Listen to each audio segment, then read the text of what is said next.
perhatikan Al-Quran, itu sangat kemuliaannya buat kita. Semakin banyak perhatikan Al-Quran, semakin manfaatnya buat kita. Contoh, ayat Al-Kursi, satu ayat. Rasulullah SAW bersabda, "Man qara'a ayat Al-Kursi dubura kulli salatin laysa bainahu wa bainal jannati illa an yamut." Barang siapa yang membaca ayat Al-Kursi setiap habis salat fardu, tidak ada sesuatu yang mampu menghalanginya masuk surga. Ayat Al-Kursi ini satu ayat menjaminkan kita masuk surga. Kalau satu ayat menjaminkan kita masuk surga, gimana suratul Baqarah seluruhnya? Gimana lagi 30 juz Al-Quran? Kata Siti Aisyah radhiyallahu anha, jumlah tingkatan dalam surga Allah sesuai jumlah ayat Al-Quran. Oleh karena itu tidak ada yang lebih tinggi di dalam surga Allah daripada Ahlul Quran. Karena nanti Ahlul Quran ketika masuk surga, Allah suruh baca dan naik. Baca sebagaimana kamu baca di dunia, dan naik posisimu dan darajatmu di dalam surga. Baca naik terus, baca naik sampai bersama Nabi Muhammad di derajat yang tertinggi di dalam surga Allah. Ini semua berkat Al-Quran. Belum lagi syafaat Al-Quran, belum lagi anak penghafal Al-Quran menghadiahkan 2 mahkota untuk kedua orang tuanya, belum lagi setiap satu huruf dapat 10 kebaikan, belum lagi Al-Quran akan menemani kita saat sakratul maut, belum lagi Al-Quran akan temani kita saat menghadapi mungkar nakir di dalam kubur, belum lagi saat dibangkitkan oleh Allah akan bersama Al-Quran sama kita, belum lagi saat dihisab Al-Quran akan menemani kita, belum lagi saat kita berjalan di atas sirat Al-Quran masih berkenan menemani kita sampai ke pintu surga. Bahkan ketika masuk surga Al-Quran tidak akan tinggalkan kita, masih terus masuk bersama kita di dalam surga sampai naik derajat yang tinggi di dalam surga Allah Subhanahu wa ta'ala. Kewajiban kita cuma satu, coba berapa panjang balasan Al-Quran sampai ke surga, tapi diminta cuma satu, berkenan menjadikan Al-Quran teman kita di dunia. Temanilah Al-Quran, akan Al-Quran berkenan temani kita sepanjang hayat, bahkan sepanjang perjalanan kita menuju surga. Itu kemuliaan Al-Quran. Cukup ada seorang ulama dari At-Tabi'in bernama Abdullah As-Sulami, Abu Abdurrahman Abdullah As-Sulami, Abdullah bin Habib As-Sulami. Ditanya, beliau 70 tahun mengajar Al-Quran. Ditanya, wahai imam, apa yang membuat kamu sabar sampai 70 tahun mengajar Al-Quran? Kata beliau, yang membuat aku sabar dan minat menjaga keistiqomahan, bersabda Rasulullah sallallahu alaihi wasallam, khairukum man ta'allama al-Qur'ana wa 'allamah, sebaik-baik manusia yang mempelajari Al-Quran dan mengajarnya. Itulah ingin saya menjadi orang yang baik bagi manusia, sebagaimana bersabda Rasul, itulah yang membuat saya sabar dalam mempelajari dan mengajar Al-Quran. Siapa yang tidak mau jadi manusia yang terbaik menurut Rasulullah sallallahu alaihi wasallam? Itulah bersama Al-Quran.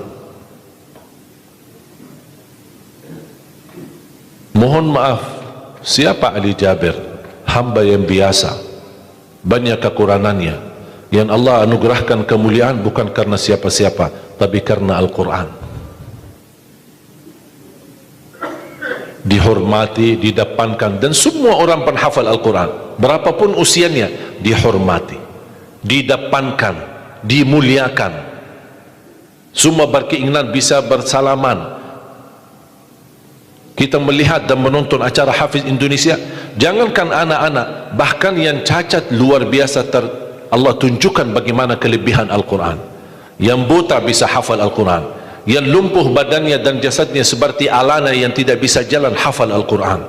Naja yang luar biasa dahsyat, otaknya terganggu tapi bisa hafal Al-Quran. Dia tidak bisa baca, kasih Al-Quran suruh baca, dia tidak bisa baca. Tapi ditanya tes hafalannya, hafal. Berapa ayatnya? Hafal. Nomor berapa? Hafal. Kanan kiri hafal, atas bawah hafal. Allah menunjukkan kepada kita, Allah tidak akan melepaskan Al-Quran menjadi jaminan ditolong. Inna nahnu nazzalna dzikra wa inna lahu lahafizun. Kami telah menurunkan Al-Quran dan kami akan menjaganya. Di antara terjaga Al-Quran secara fisik, terjaga Al-Quran secara tulisan, terjaga Al-Quran secara suara, dan terjaga ahlul Quran, para penghafal Al-Quran. Oleh kerana itu jamaah sekalian, selalu saya mendorong masyarakat, kalau kaum muslimin muslimat di Indonesia merasa dirinya gagal menjadi penghafal Al-Quran, jangan putus asa, tetap masih anda bisa menjadi ahlul Quran. Ayo kita lipatkan diri kita melalui yang jadi saham atau saksi baik bagi kita di hadapan Allah, melalui infak kita, sedekah kita, zakat kita, wakaf kita, apa saja, supaya kita datang di hadapan Allah. Ya Allah, mohon maaf, saya belum bisa hafal Al-Quran, tapi hartaku menjadi saksi untuk membantu dan menolong Al-Quran dan binaan Al-Quran. InsyaAllah termasuk ahlul Quran dan mendapatkan syafaatnya Al-Quran di hari kiamat, dan amalan itu menjadi sedekah jariah yang menalirkan pahalanya sampai hari kiamat. Semua harus bisa berjuang. Tidak boleh ada orang berkata saya tidak bisa hafal. InsyaAllah anakmu bisa hafal. Kalau anakmu belum bisa hafal, InsyaAllah cucumu bisa hafal. Kalau itu pun tidak berhasil, InsyaAllah saham walaupun sedikit seikhlasnya bisa menjadi saksi baik. Infaknya, sedekahnya, ikhlasnya, zakatnya, wakafnya, semua bisa menjadi saksi baik. Karena kita mendapatkan sebuah kemuliaan Al-Quran. Al-Quran kitab suci yang tidak ada keraguan di dalamnya. Sayang sekali kita bisa kehabisan berhari-hari tidak baca Al-Quran. Saya harap insyaAllah mulai hari ini kita komitmen untuk khatam Al-Quran. Siap? Masih menunggu cara mudah untuk khatam? Saya kasih cara mudah. Ini kan Quran seperti Quran Madinah, ya, modelnya seperti ini halamannya. Sekarang sudah banyak di Indonesia seperti Quran Syamil atau Quran ini sudah mulai seperti ini, Quran Madinah, ya. Maksudnya model cetakannya dicetak seperti ini, mulai dari ayat, kalau di akhir halaman ditutupi dengan ayat. Dulu Quran lama, setiap halaman kita buka kadang-kadang ada separuh ayat di halaman kanan, sisanya di halaman kiri. Sekarang Quran Madinah tidak boleh begitu. Termasuk sudah mulai di Indonesia yang sudah disahkan oleh Kementerian Agama, disesuaikan seperti Quran Madinah. Jadi halamannya atas mulai dari ayat, kalau di akhir halaman ditutupi ayat, tidak disambungkan ke halaman berikutnya, supaya teratur. Di antara mereka susun setiap satu juz 20 halaman, dihitung seperti itu supaya rapi. Apa tujuan? Sebenarnya saya mengambil kesimpulan dari hikmah itu. Kenapa setiap juz 20 halaman? Ternyata saya bisa bentuk cara mudah mengkhatam Al-Quran. Setiap waktu salat baca 4 halaman, 4 kali 5 waktu 20, sudah khatam 1 juz. Jadi kalau khatam tidak harus sekaligus. Jangan habis ceramah anda posisi iman yang mulai naik, semangatnya luar biasa, pulang ke rumah baca Al-Quran 1 juz, besoknya masih semangat baca 2 juz, 3 juz dan seterusnya. Begitu menurun semangat tidak baca 1 tahun. Tidak boleh terlalu semangat, tetap semangat tapi diatur semangatnya. Standar 1 juz, tidak usah berlebih-lebihan. Jaga 1 juz, sedikit demi sedikit, istiqamah lebih baik daripada banyak tapi terputus. Dan itu bersabda Rasulullah SAW, khairul amali adwamahu wa inqal, sebaik-baik amal sedikit tetapi istiqamah daripada banyak tapi terputus. Makanya setiap waktu salat baca 4 halaman, 4 kali 5 sudah 20. Kira-kira cocok? Hah? Siap bu? Mau fikir dulu ya? Kira-kira mau nggak lebih mudah lagi? Masih mau lebih mudah lagi ya? Insya Allah masih ada, jangan khawatir, masih ada.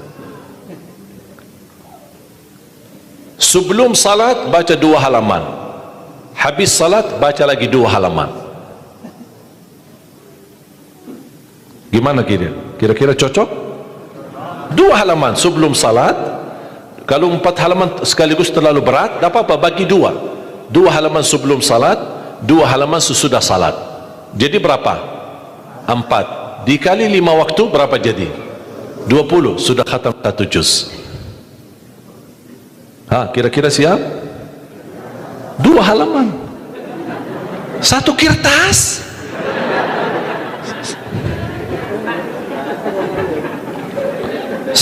Satu lembar ya.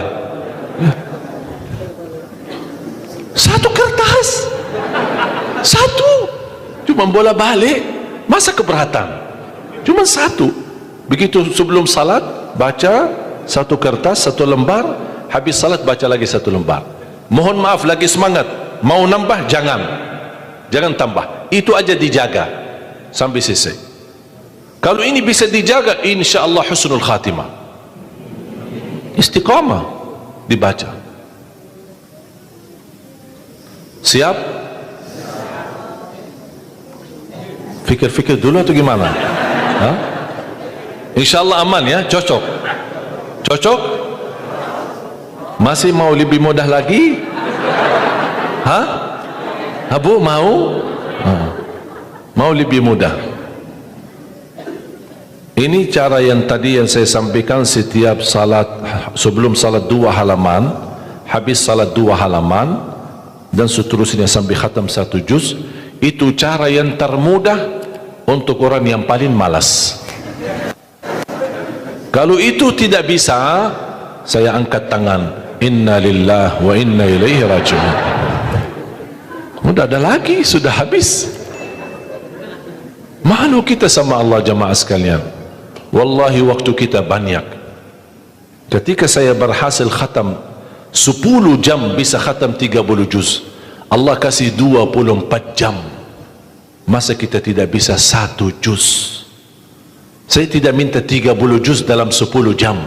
Saya minta 1 juz dalam 24 jam. Jadi kalau ketika anda baca, jangan suka lihat halaman belakang. Itu yang membuat banyak berat. Misal baca Al-Baqarah, sambil dia baca A'udzubillahi minasyaitonir rajim, Bismillahirrahmanirrahim, Alif Lam Mim, Dzalikal kitabu la raiba fihi, hudan lil muttaqin, alladzina yu'minuna. Banyak. Sadaqallahul azim. Tidak jadi lanjut karena dia fikirannya sudah berubah. Dia tidak melanjutkan apa yang dia baca, tapi dia sudah membuka jumlah halaman begitu terlalu banyak. Aduh ya Allah, bukan saya tidak mau, masalah tidak ada waktu. Padahal kalau dia lanjut, ada kesibukan, tidak apa-apa, berhenti. Berhasil 2 halaman, berhenti. Ada urusan aktivitas, ada tamu di rumah, tidak apa-apa, layani sebentar, habis pulang lanjut lagi. Walaupun 1 halaman, walaupun separuh halaman, tidak apa-apa. Tunjukkan yang terbaik, walaupun itulah kemampuanmu. Tunjukkan, ya Allah mohon maaf, kemampuan saya cuma separuh halaman, tidak apa-apa. Allah senang apapun yang kita kasih. Allah senang asal istiqamah. Allah suka. Allah tidak minta yang banyak, Allah minta yang terbaik.